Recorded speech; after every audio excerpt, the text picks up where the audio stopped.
ব্রণ পরবর্তী দাগ, ওপেন পোর্স, অতিরিক্ত অয়েল প্রোডাকশন, এই সবগুলো সমস্যার সমাধান করতে পারে একটি মাত্র সিরাম, দ্য অর্ডিনারি নায়াসিনামাইড। কিভাবে এই সিরামটি সঠিক নিয়মে ব্যবহার করে সঠিক সমাধান পাবেন আজকের ভিডিওতে আমি এটাই শেয়ার করব। যাদের ক্ষেত্রে ব্রণ বা ব্রণের দাগ রয়েছে তাদের এই সিরামটির সাথে স্যালিসাইলিক অ্যাসিড যুক্ত ক্লিনজার বা ফেস ওয়াশ ব্যবহার করতে হবে। স্যালিসাইলিক অ্যাসিড যেটা করবে পোর্সের ভিতরে জমে থাকা তেল, ময়লা, ডেড সেল ক্লিন করবে এবং নতুন ব্রণ হওয়ার থেকে প্রতিরোধ করবে। দ্য অর্ডিনারি নায়াসিনামাইড 10%, জিঙ্ক 1%, সিরামটি ত্বকের অতিরিক্ত অয়েল কন্ট্রোল করবে, লালচে ভাব কমাবে, পুনর্জীবনের দাগ যা আছে তা হালকা করবে এবং স্কিন ব্যারিয়ারকে ঠিক করবে। এই দুইটা জিনিস একসাথে ব্যবহার করলে আপনার স্কিন হবে ব্রণ মুক্ত, দাগ মুক্ত, উজ্জ্বল ও হেলদি। ওপেন পোর্সের ক্ষেত্রে নায়াসিনামাইডের সাথে জেন্টাল ক্লিনজার ব্যবহার করতে হবে এবং মাস্ট লাইটওয়েট সানস্ক্রিন ব্যবহার করতে হবে। সানস্ক্রিন ব্যবহার না করলে দাগ কখনোই ফেড হবে না। নায়াসিনামাইড ব্রণ, দাগ, তেল সবকিছু কন্ট্রোল করে, কিন্তু সানস্ক্রিন ছাড়া ব্রণ, দাগ, পোর্সের সমস্যা আবারও দেখা দিতে পারে, তাই মাস্ট সানস্ক্রিন ব্যবহার করতে হবে। যারা প্রথমবার ব্যবহার করছেন তারা উইকে 3 থেকে 4 দিন রাতে ব্যবহার করবে। সেনসিটিভ স্কিনের ক্ষেত্রে ময়শ্চারাইজারের সাথে মিশিয়ে ইউজ করতে হবে।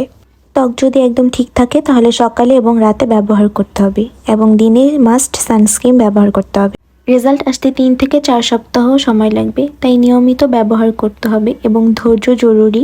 সঠিক নিয়মে ব্যবহার করলে এটির রেজাল্ট চমৎকার। দাগ, ব্রণ, ওপেন পোর্স কোনো কিছু সমস্যাই থাকবে না, তাই এটাকে সঠিক নিয়মে ব্যবহার করাটা অনেক বেশি জরুরি। 100% অরিজিনাল এই প্রোডাক্টটি নিতে হলে আপনারা চলে যান Facebook page Humaira beauty zone.